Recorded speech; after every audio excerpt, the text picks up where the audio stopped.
You come in from another hard day working in the fields, trying to ignore the freezing sweat rolling down your spine, as in the last week or so a significant chill had set in. The Loremaster had made it clear that you needed to make haste and finish harvesting all that was left, for soon the chill grasp of winter would come. Though you had some suspicions of that reasoning, it still seemed like a good month or so away from the time that a brutal frost would normally come, but perhaps he had information that you did not. Still, you knew there was little more to do in the gardens, as nearly all the various plants had ceased growing, falling into a restive sleep while they waited for spring. The Loremaster had tasked you to discover how this worked on your own, and through careful study of various sigils carved all throughout the yard upon powerful lodestones, and by analyzing the soil, you had deduced that an impressive ritual feeding them steady streams of energy from the wind of Ghyran maintained the assorted plant life, even through the stubborn chill of winter. Your teacher seemed quite pleased by your discovery, and commended you on finding the correct answer. Recently, he appeared to be treating you better, ever since that night when you had found him trying to break into the library. You had not managed to catch him doing it again, but at least he had begun to compliment your work and only threw objects at you rarely now. The back of your mind whispered that this was some sort of trick, some ploy to fool you into lowering your guard. But surely, if the Loremaster wanted you dead or suffering, he had an endless variety of ways to inflict such conditions. Still, it continued to pester you, an irritating whisper in your head like a persistent fly buzzing by your ear at all waking hours. Unable to bear it no longer, you decide to seek out the Loremaster yourself, and just ask him. Surely there is a simple explanation behind his change in mood. After a brief warm bath and changing your attire into more suitable indoor clothing, you seek out your teacher, and as ever, you find him studying in his chamber.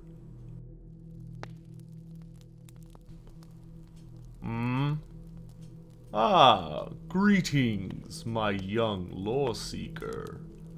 Is there something you require from me before beginning your arcane studies for the day?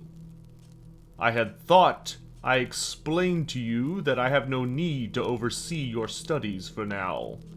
I think you've proven yourself diligent enough to practice thoroughly without my presence. Has something happened? Nothing of extreme note? Why do you ask? Oh, I see. You have become interested in my softening towards you, is that it? Worry not, my dear student. I think it is time I shared a valuable lesson with you. One that I unfortunately had to learn the hard way long ago. You see, in our line of work, it is an unfortunate fact that showing kindness or mercy are not luxuries we can afford. This world, it punishes such efforts, preys upon those who naively believe they can be tender-hearted in thought and deed, towards those who have yet to prove themselves. A lesson those in Kislev learned long ago, one that their land taught to me. Sit, and I shall share with you the folly of a gentle spirit in this cruel world. When I was roughly your age, quite some time ago now, I had only just started my journey to seek out the world's knowledge. Due to my relative inexperience, I had decided that the wisest choice would be to keep my travels contained to the old world, at least for a time. After that incident down in the Border Princes with the Blood Sedge, I had learned to be prepared for danger by carrying various weapons and trinkets to protect myself. I believed that I had suffered the only core lesson I would never need to worry about. Made the only mistake that would truly endanger my life. Oh, the blind arrogance of youth. Having heard legends of the mythical ice drakes that haunt the northern mountains of the old world, I had set out on a quest to locate one of those ancient titans. Whilst on my journey, however, I met a young man named Dmitri, just after entering the frigid lands of Kislev. Another lone adventurer like myself, he happened to be heading in roughly the same direction, and after exchanging tales, we decided to join up. Apparently, he had been born in the imperial province of Osland, but his mother hailed from the city of Kislev, and Dmitri desired to see the grand capital that he had heard so much about growing up. A kind and handsome lad, I could not help but vow to assist him on his journey, as his eager heart inspired me to see such a simple quest through to the end. We made good time venturing across the western oblast, fighting side by side against the many dangers of those frigid lands over 2 weeks. We grew quite close.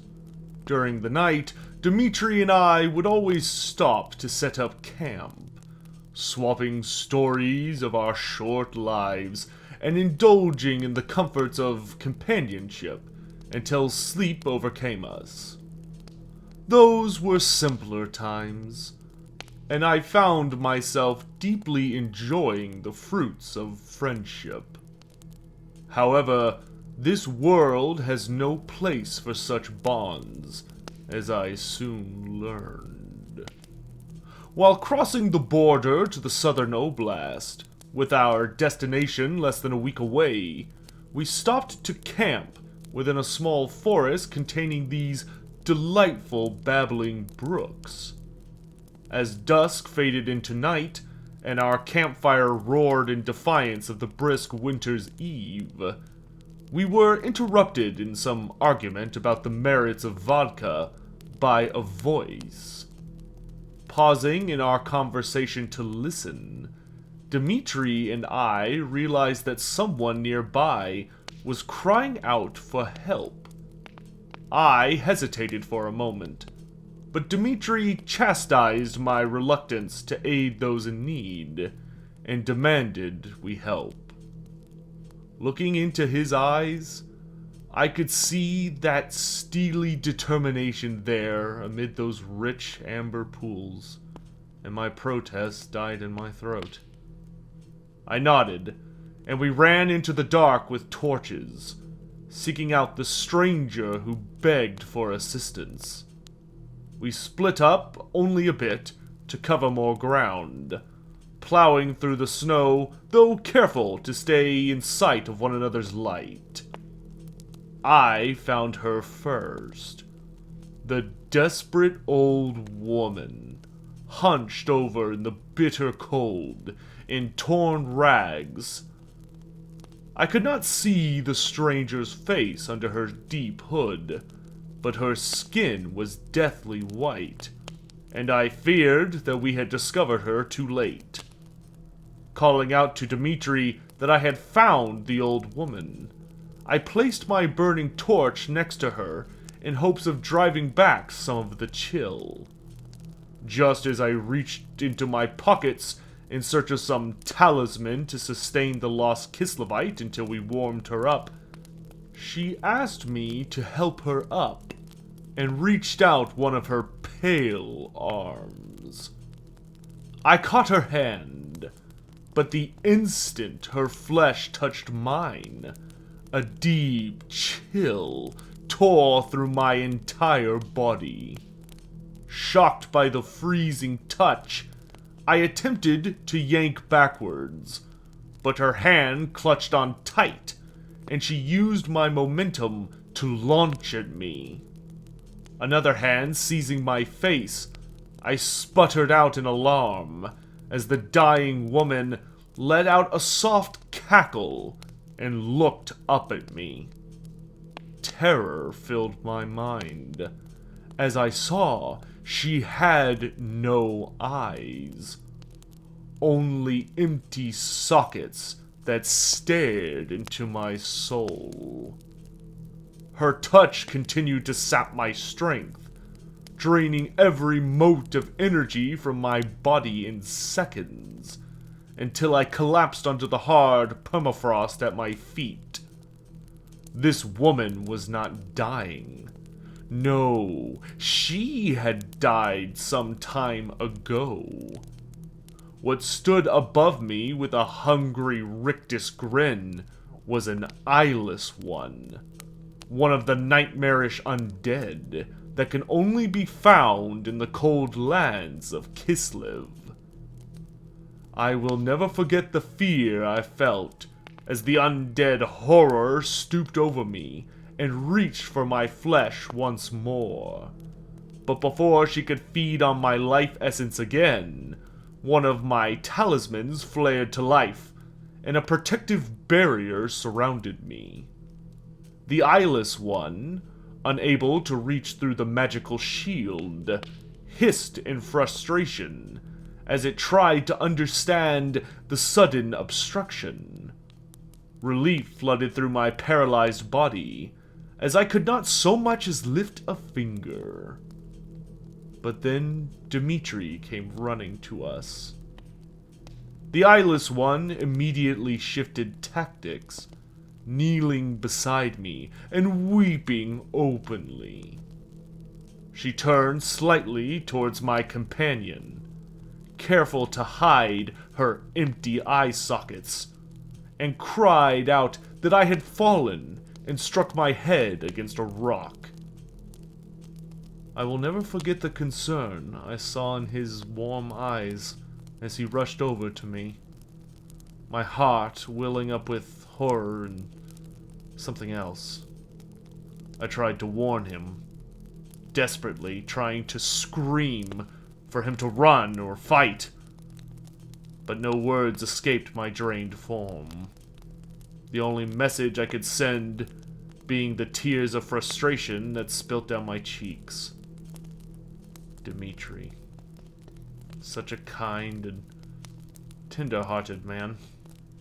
Only focused on me, as he knelt beside an abomination and gently placed his hand on my face. When he met my gaze, I saw a spark of concern upon his visage. He could see that something was wrong, but by then, it was too late.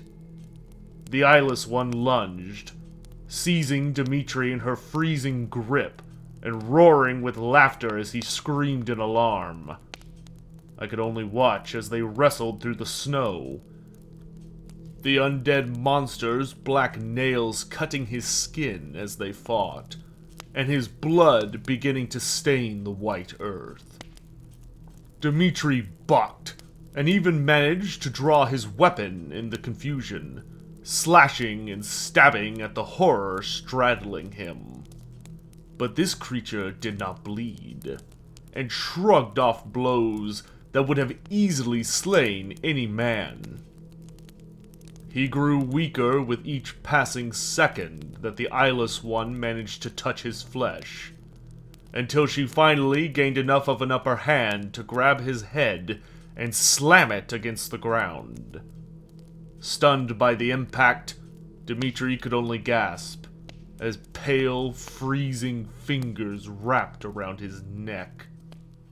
He looked over at me, tears and blood spilling down his handsome face, and eyes full of regret and terror. I could do nothing, forced to watch my dear companion have the life sucked from him until he faded into unconsciousness. Suddenly, the eyeless one retracted its hands, careful to step away from the barely alive prey it had so cleverly ensnared.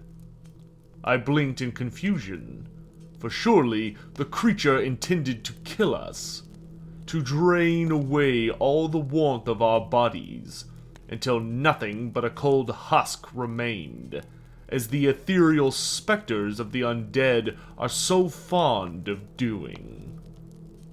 Unfortunately, the eyeless ones are far crueler than their ghostly counterparts, as they desire one specific prize.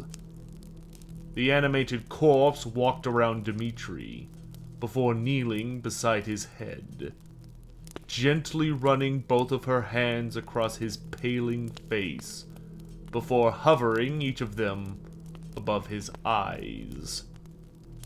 Realizing her objective, I willed my body to move, prayed for the gods to help me, to help him, to do something, anything. But the world is cruel, and cares not for the pitiful mewling of kind-hearted fools. The eyeless one pressed her frozen, dead fingers into Dimitri's eye sockets, blood pouring down his features as she dug deep, wrenching them back and forth to fit his eyeballs into her grasp.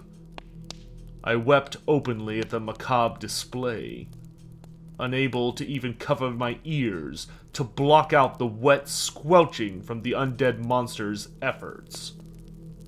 After what seemed like a torturous eternity, the eyeless one wrenched her arms back and tore out Dimitri's eyes in a grisly motion that has haunted my nightmares ever since.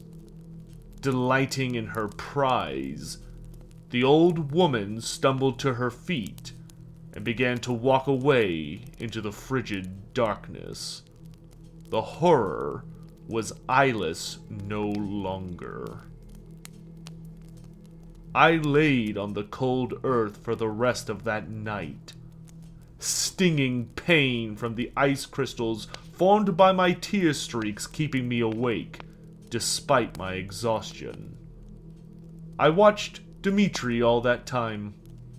Watched as the steaming blood from his torn sockets pooled around him before freezing. I never took my gaze off of him, hoping and praying for my strength to return, so I could at the very least move and embrace him, carry him to Kislev so he could be healed. It was so close, just over the horizon, even if I had to stop my own journey to guide him. He died. Dmitri Schmidt froze to death, blind and alone, in tremendous suffering. I think he woke up, you know, but was too tired to move, with no eyes to look around. All he could do was exist in pain and agony until he was gone.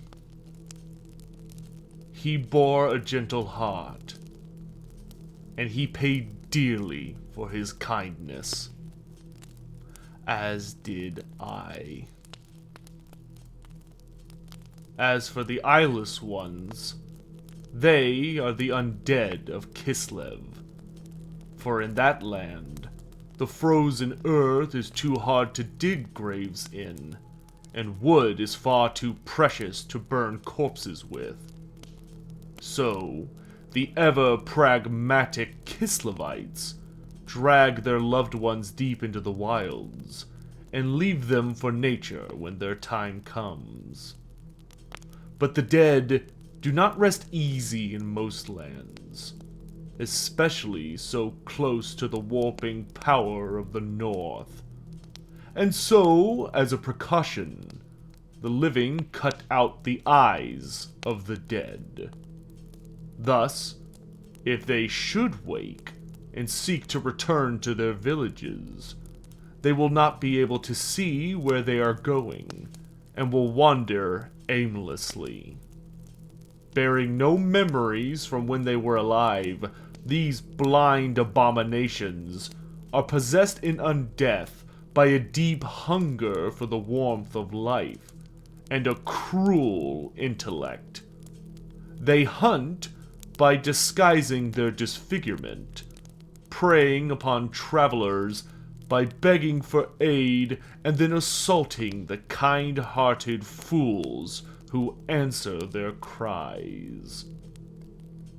While this specific nightmare may be restricted to the frigid realms of the Ice Queen, creatures that use such tactics can be found in all lands.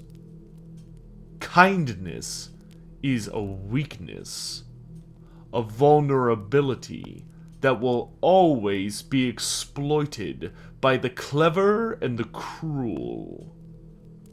A lesson I should have kept in mind the day you appeared at the entrance to my land. Had I struck you down the instant I saw you, or at least utilized some proper caution, perhaps I would have avoided being stabbed.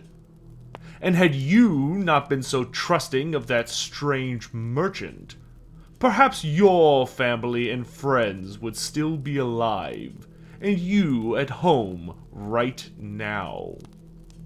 So, let us both reflect on our weakness, and strive to never fall prey to it again. Do not mistake my recent shift for kindness. It is instead respect that you have earned over the past few months. A respect that can be retracted at any time should you prove unworthy of it, which I suggest you keep in mind. Now leave. You have wasted enough of my time and should tend to your studies. Hey everyone! Thanks so much for watching this episode of the Monstrous Arcanum featuring the Eyeless ones. I hope you all enjoyed this tale. If you did, please hit that like button so I can know that. I tried to do something a little different with the story in this one, which was probably super obvious, and I hope it was at least entertaining to listen to. Please let me know what you thought down in the comment section below. We are nearing the end of the Monstrous Arcanum series, which has just been an absolute blast for me to make, though don't get me wrong, I am looking forward to doing some other projects for a while. Especially the Chaos Dwarf Q&A, which I know a lot of you are eager to get into.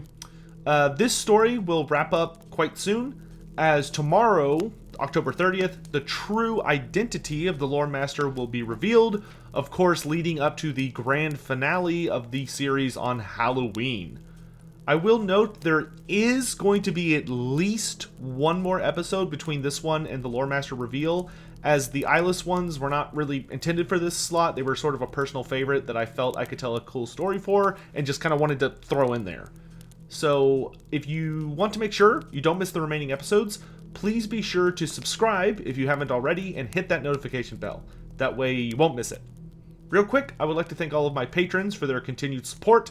I really appreciate it, and am deeply humbled by your generosity. Then, of course, we can't forget the shout-out lads.